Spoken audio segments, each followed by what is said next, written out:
for tuning in to another episode of Disrupt Health Tech. I am your host, Wendy Austin, and today we're going to talk about using precision medicine, not for treatment, but to transform your lifestyle.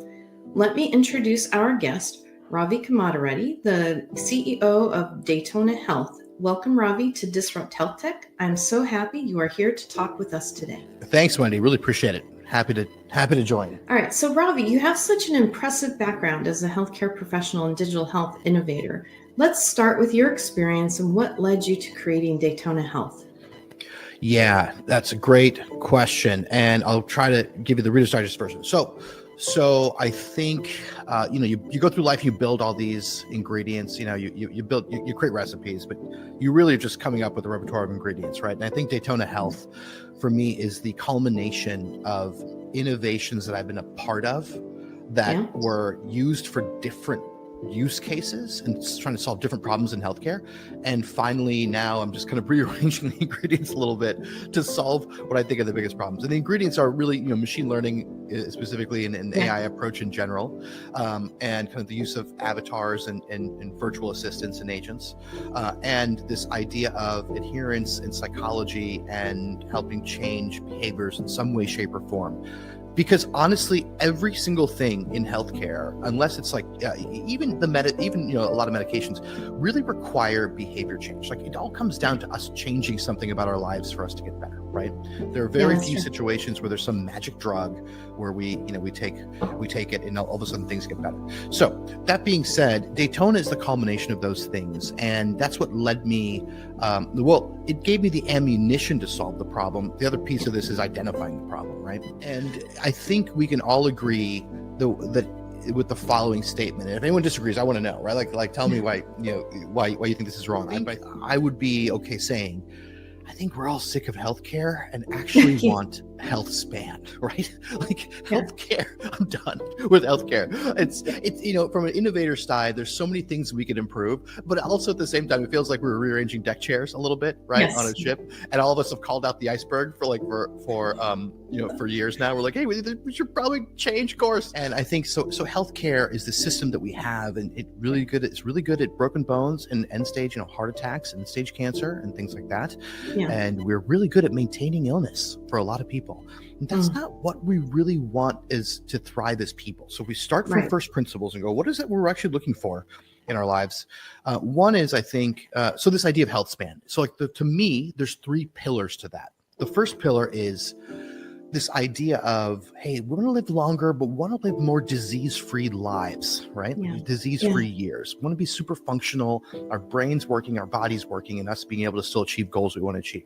Secondly, speaking of those goals, we want to be better at our professions or what we want to spend most of our time on without burning out, because that's a huge problem as well. And third, hey, we still want to cut out time for things we really care about, like our friends, families, and hobbies, while still balancing everything else. So I take those three things and I put them under health span. And I think about healthcare does none of those things. So why are we spending $1 trillion on something that doesn't help us with those things, right? So when you look at it, what determines people, what are the people who have an incredibly awesome life in that way, who are thriving? What are they doing? It turns out that they're really optimizing a lot of their lifestyle choices, right? Because up to 75, maybe even 80% of what determines awesome health span for people is your behaviors. It's those decisions that you make in how you sleep, in how you eat, and how you move and exercise, how you handle stress and relationships, how you solve problems, and how you manage your time. All these things that are super important, and those come down to choices. So it's like you make more better choices than not, and you will start to see a difference. And these differences are not trivial. I mean, there used to be a time when we would die from infectious diseases, right? Childbirth, infectious disease was the big mortality, cause of mortality for people. That's not the case anymore, is it? In most of the developed world, at least. We're dying from non-communicable diseases of lifestyle, right? And this isn't me saying this. We've known this in the healthcare community and the scientific community for years now, right? So things like heart disease, basically metabolic disease, cardiometabolic disease in general, which includes heart disease, high blood pressure, type 2 diabetes, even cancer and dementia are directly related to a lot of lifestyle choices. So these things, I think some people think about them as like a nice to have. Well, it's great, if I had time, and it's nice to have these things, and someday they'll come up with the pill or whatever. Like, these are not nice to haves anymore. These are must haves. Yeah. Right. So Daytona was designed to help people, knowing that these lifestyle choices made such a huge difference in health span. And if health span is what we want, then we better come up with a way to help people achieve this. And that's what Daytona was. So the Daytona, what we do is we kind of combine, in a broad sense, and I have to go into detail, two things. One is the kind of the physiology of you, right? So like where you are in terms of your organ systems and your labs, is your scans, continuous glucose monitoring, all that stuff, the numbers and the data that can tell us kind of how your body is doing, how it's working. It gives us a good sense of like, where you're starting from and the changes you need to make. And some of those changes may include medications as well, right? There's a role for those. And the second piece, though, is the psychology of you, right? So it's kind of what makes you tick, how you think, how you handle stress, what levers can someone pull on you mentally to help nudge you toward the right decisions. And combining those two things is what Daytona is about. And to do that, we use, a lot of data, a lot of testing, all the latest wearables and the tech and all that stuff. And we use a lot of experts and machine learning in the space of behavior change science as well. So that means not just doctors, right? I wish doctors were the solution to everything, but they're not. Far from it, right? When we're coming into this space now of prevention and really helping people thrive, it's like doctors are one small cog in a large machine, and the other cogs in that machine include things like health coaches, personal trainers, dietitians, life and executive coaches, people who are real experts in these areas that we all care about and who can help kind of keep you on course from a psychological standpoint on that path. So that's what, the long answer there, but that's what Daytona is about. So kind of combining those two silos of expertise, data, information, and creating one system that people can subscribe to get that benefit.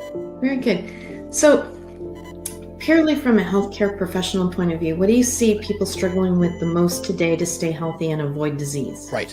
Yeah. Very good question. So one is the mindset. So there's a couple things. So one is probably the mindset is the biggest misconception I see about people. And I think I mentioned to it I alluded to it just a couple minutes ago, but it's this idea that of self-agency, right? Of self-efficacy. This idea that, hey, these diseases that all my friends are starting to get, let's say, or that I've heard about, are just kind of par for the course, right? Par for the course of just getting older. I'm getting older now, and I'm going to get a little bit of high blood pressure. I'm going to get a little insulin resistance. There's some pounds and some fat around my belly. My old clothes aren't fitting as well. I can't move as well anymore, and I keep forgetting my keys. It just must be the senility from aging, right? That I have no control over this. This is just what happens to all humans as we get older into our 40s, 50s, and 60s, and so on. And that's just not true, right? I mean, that's the big misconception. And once you realize that you have way more control over how you age well and your performance by these choices you make, that's a big shift for a lot of people, right? And it's like, oh, this isn't just a thing I just start going to the doctor anymore, just by default, because parts of this machine are going to start breaking. It's like, no, I keep this thing well oiled, and it'll run for a long time and run really well. Right. And I think that's the first step. That's the biggest misconception. And like I said before, I can't stress this enough, that these are not nice to haves. Like going for a walk, like 150 minutes of exercise a week is not a nice to have goal. It's like, it is a must have goal. And so we have to think about rearranging our schedules, our priorities and stuff to make this a priority, to make our health behaviors a priority. So that's the biggest thing. And that can be a struggle because we've really never been taught that from the beginning, have we? Yeah. It's like the way healthcare is positioned in our culture, especially kind of the role of doctors. And I think it's probably more tribal. Every tribal society has like the shaman, right? And for some reason, the people with the MDs after their names became like this shamanistic type figure. For better or for worse. So I think letting go of that's difficult. Letting go of this whole idea that the prevention is not a nice to have, but a must have, and like adopting this idea that we do have control. We have self-efficacy. Self-efficacy and agency are skills that can be built, and that it does take a rearrangement in priorities, which means by default, kind of cutting up our current calendar and messing with it a little bit, right? And especially also our social relationships, to let everyone know, hey, this is like the time I'm blocking off for myself to stay healthy. Yeah. Yeah. That's hard. It's hard to stick with these things. Another thing I would mention that's worth mentioning is this idea of comfort.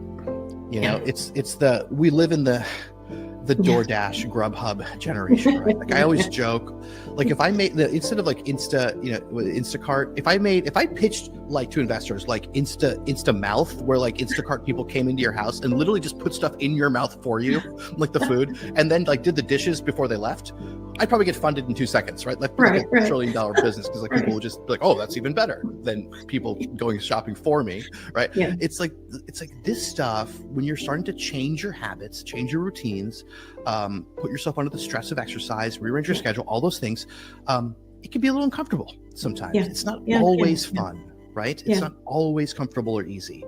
Sometimes there's a mental struggle involved. Sometimes we have to say no to things that are also important to us to be able to prioritize the time to take care of our health. And that's hard, but it's that struggle, it's that discomfort that actually leads to success, right? That is the road to success, is to not be comfortable all the time. People who are really successful with their, either professionally or with their health, kind of embrace that. Right. And they have a mindset shift to where they will reach a point, if they stick with it, where they don't see those choices, those healthier choices, as burdens. They see them as, oh, wow, as opportunities. Like, oh, I get to make that choice. But when you're starting out, that's really hard to imagine.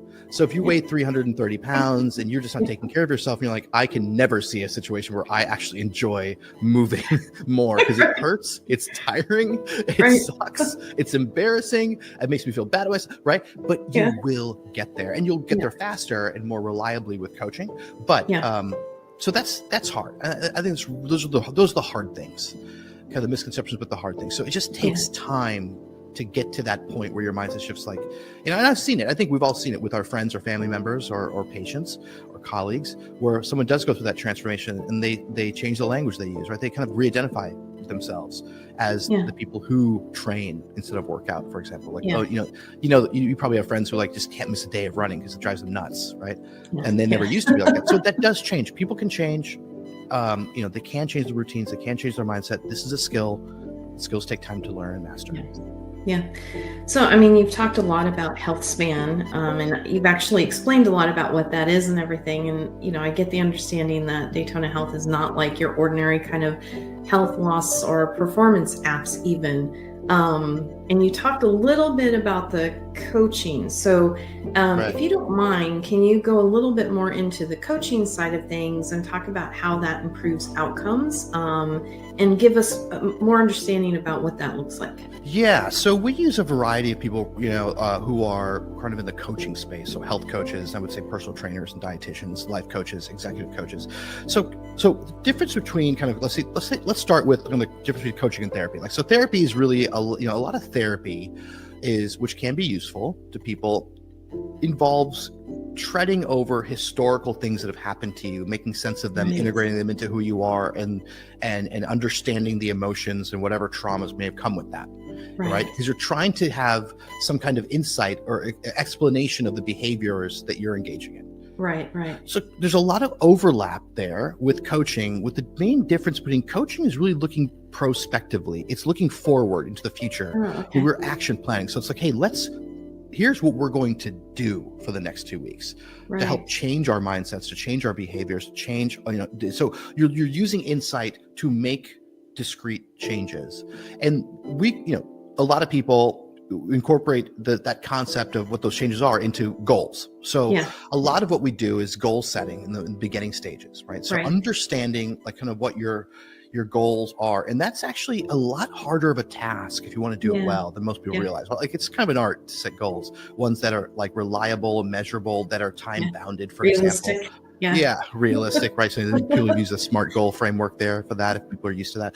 But that sometimes you can really help to talk to somebody who can help guide you through those goals, and it's just like having a co-pilot, in that right seat. If you're just off course or not lined up on center line as you're landing that plane, someone can nudge the controls and the yoke a little bit and just get you back there, or give you a perspective change or a mindset shift, or reframe your thinking. And that's where the coaching, that's one area where that coaching really helps. So once we know kind of with your labs, okay, so you're overweight, you've got insulin resistance, you've got this, and this, Your risks are this, this, and this. What are your goals? Why do you, what is it? Why do you want to, quote unquote, lose fat or lose weight? I put that in quotes because weight loss for us is never an end goal. It's always, we always dig really deep. And this is part of the goal setting for us is we call in our company captivators. You have to find your underlying whys. And it's a portmanteau of captivating motivator. So it's like, what is it that's really motivating you to lose that weight? What is it going to do for you? What is it, what can you do when you're 30 pounds lighter that you can't do now? What is you yearning after? And for some people who are like, maybe let's say a 65-year-old person who's really obese and like very immobile, and maybe she may be like, I just want to be able to play with my grandkids with less pain and more energy. And that makes a big difference. I can't do that when I weigh this much. It's so hard to get around every day. And I don't want them to see me eat poorly because I feel like I'm modeling something really bad for my progeny. And those are important things. Those are way more important than the number on the scale. And so we have to get to the root of that. And that's where coaches are really useful. Because they can drill down into underlying motivations and figure out kind of where you are and where you want to go and help you uncover that. Sometimes they do give answers directly. Other times it's really about holding space for you and creating the environment where you can express the answers that you've been a little bit scared to express. I know that sounds a little bit woo-woo, but you'd be surprised about how often, how helpful that is and how effective that is. Because, humans are social primates, right? So we're very, we need each other because it's very hard for us to see our own blind spots. And that's where the coaches will. So that goal setting piece, figuring out where you're starting from and figuring out where you want to go and keeping you with the right plan to get there is really important. Part of that plan, and where our coaches also come in, is, everyone uses different or is sensitive to different behavior change techniques at different times.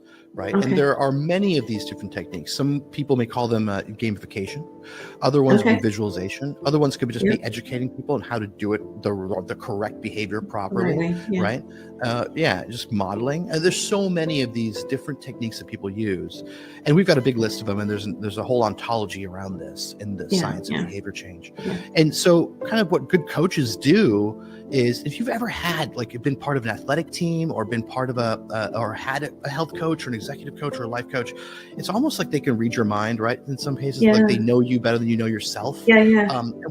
So kind of what are they doing there, right? Like, how come they always know the right thing to say to you versus some of their other clients? And that's what really good coaching is. They're kind of doing some kind of invisible math in their heads, right? And they're not even aware of it because they're so good at it sometimes, about kind of crossing kind of how you're where you're starting from, what your goals are, with their database of different techniques they've learned over the years and seen what works for people who are like you, maybe, or and to come up with this kind of personalized plan that works for you. And that's why I always use the analogy of the old the old Chicago Bulls analogy, where it's like Dennis Rodman and Michael Jordan are two very different personalities, right? And are both super talented. And Phil Jackson, who's possibly one of the greatest coaches of all time, is able to extract or unlock the best performance from both of them, but he has to use a different strategy for both of them, right? And so that's what we're trying to do with Daytona. When we do that really well with our human coaches, we're taking the next step and trying to make that process, that methodology, into software to make it computable. And because once we can have an AI approach to that, we can open this entire system, this service, this ability to impart and optimize better health span to more people for a more affordable price. So that's kind of our overall goal. Very good. Now, do you have different coaches for different people that have different goals, or do they all have the same knowledge and experience? No, they actually do have different knowledge and experience. And this is where, coming into this space from a more purely medical background has been interesting, because it's like, as a physician, sometimes you just overlook all these different quote unquote allied health professionals, right? Well, no, they're health professionals. You just don't really talk to them that much. You refer them to a dietitian or a nutritionist. You're like, that's the end of it. You don't ever follow up on it again. No, these are experts who are very good at their particular domain. And it's before I got into this space, I think the idea, for example, of something like a life coach is now become much more mainstream, but it was Right. relegated to like the woo-woo kind of Malibu crowd Yeah. for a long time. Like, Yeah. oh, I'm a Yeah. life coach. Well, it's like, wait, can everyone be a life coach? Like, who's a life coach these days? How do you get certified to be good at life, right? Right. But that's not really what it is. So they had a little bit of a bad marketing rap there. That's not what the actual life coaches do. But my point is, a life coach has a different skill set, even though there's overlap with an executive coach, and a different skill set, although there's some overlap with the mindset part of it with a health coach. So they do have domain specific expertise that are unique, but they do share. There's also some shared knowledge kind of on how we treat people's mindset and stuff. That actually works to our advantage, because that means it's much easier for these people to be working together under one umbrella towards helping one person achieve a goal. Yeah, very good. So we talked a lot about the goal setting, and I looked at your website and I see that goal setting is a huge part of the overall solution for you. How important is it for someone that's starting a lifestyle program such as yours to actually set up those goals and potentially even to have the right goals in mind? Yeah, I think it's critical. I think kind of just throwing yourself into the wind, is you will get some results. I think it's just really hard to stick with it long term.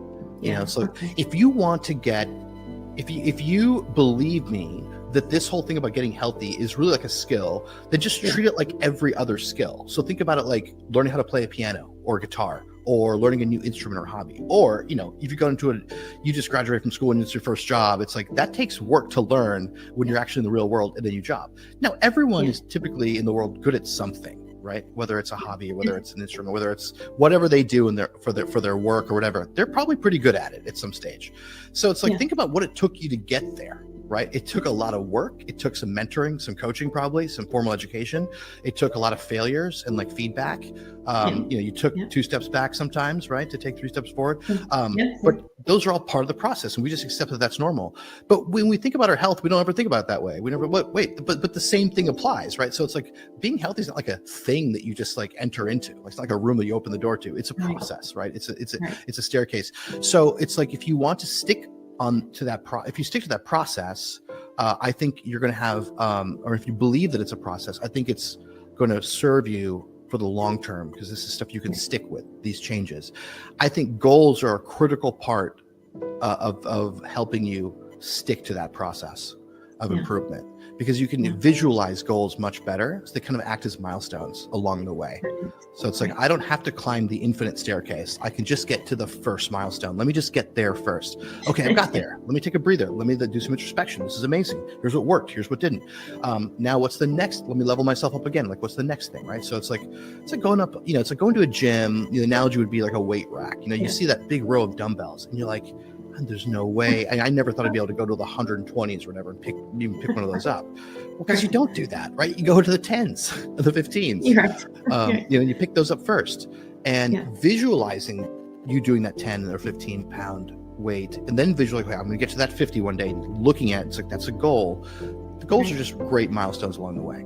So that's why we set those up, and they're going to change as well. They're malleable for a lot of people. Okay, very good. I also noticed that on your website you mentioned MD services. Do you have like telehealth visits or consultation services before you set up the goals, or even while they're going through the process? Yeah. So we talk about this health as a skill thing. We talk about this coaching team, right? And or this kind of health span team. The health span team, doctors are definitely an important part of that. So I don't want to discount the MD component of this, because we have a very, unique scientific understanding of body systems, of disease processes. And plus, not, I said like 75 to 80% is lifestyle. Not everything is lifestyle, really. There are genetic factors and other things that need to be sorted out, right? That we need to really to focus on. And some of these diseases that people have or they're at risk for do require medications, and we need to know that, like the patients need to know that. So getting a consultation from an MD, whether it's even like an educational, like longevity consultation that does a kind of a holistic view of their health, is really important. But also getting in touch with a service that's got MDs that are licensed to kind of take care of you and give you a consultation. Hey, do you need medications for this or whatever? Or what is your long-term risk of various conditions? That's helpful too, and we do have access to that. And that's a part of as we grow and are actually currently seeking investment to kind of help create this health span model and democratize for everybody, this is one of the parts of our services that we're really going to expand, is that medical component as well. Because I do think that health span's a team sport, and that doctors are part of the team just like everybody else. Yeah, exactly. Okay, very good. So I'm sure our listeners are wondering how they can get these services. Do you mind explaining how they can sign up? Yeah, so what we can do is you can contact me through LinkedIn specifically if you want, so I can answer any questions and get on a call. What we usually do is we do it through a discovery call. So we kind of have two services right now. One is kind of a year-long commitment, and one is more shorter 3-month commitment, because not everyone wants to bite off that full year right away. Right.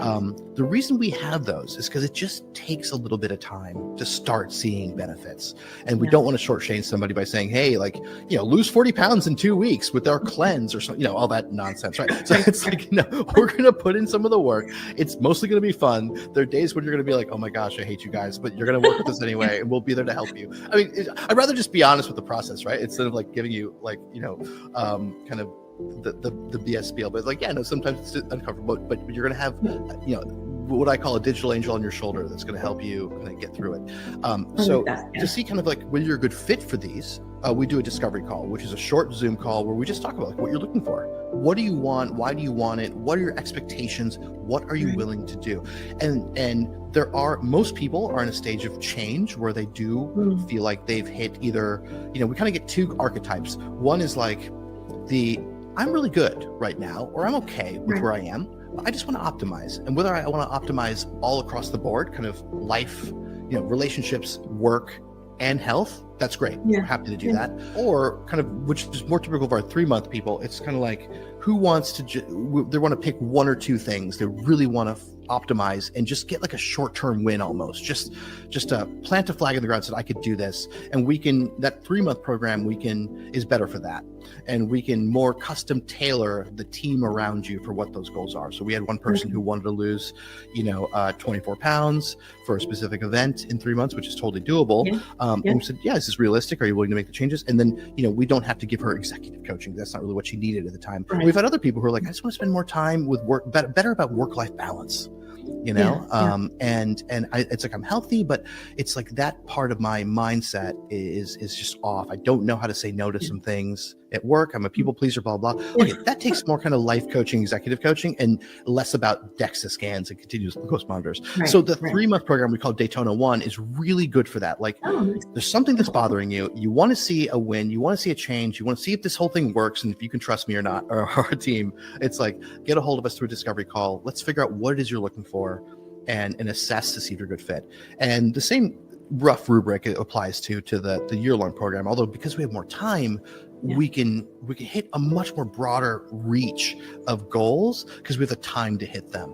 So the year long is kind of the whole kit and caboodle, and we'll see if you're a good fit for that too. So really just getting on our going to our website, Daytona.health, and clicking on the book a discovery call with us. It's like 3 questions that pop up, and then just find a time on the calendar, and you'll talk to me or one of our team.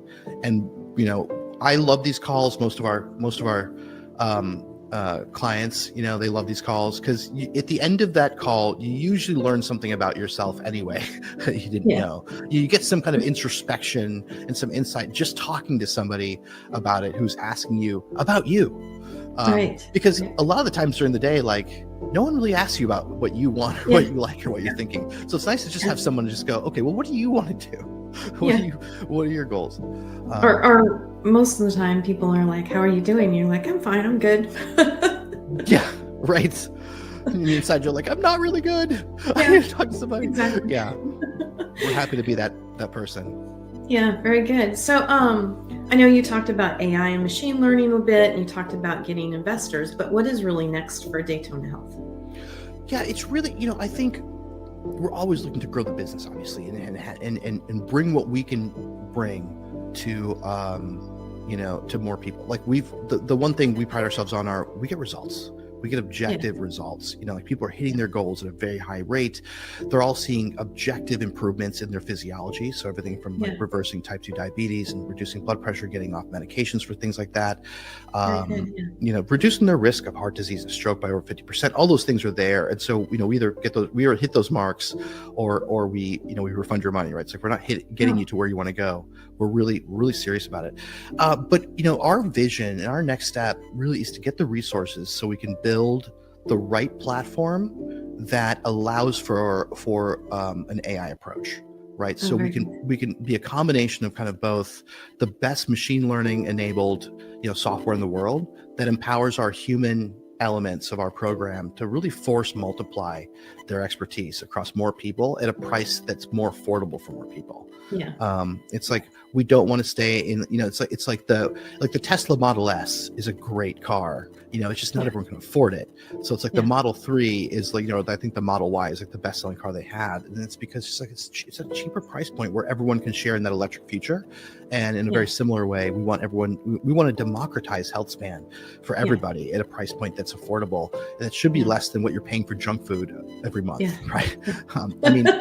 We really, Wendy, I honestly am shooting for a future here where, like, why does not every 21-year-old with a smartphone have access to a personalized team for health span and longevity that is both the medical piece, but also a heavy on the coaching piece that helps steer them on the right decisions going forward, so they never have to go to a hospital to get diagnosed with type 2 diabetes, right? That's like our vision. And I think that is an achievable vision. We need doctors, we need hospitals, we need operating rooms for all the bad stuff when it happens. And it does happen.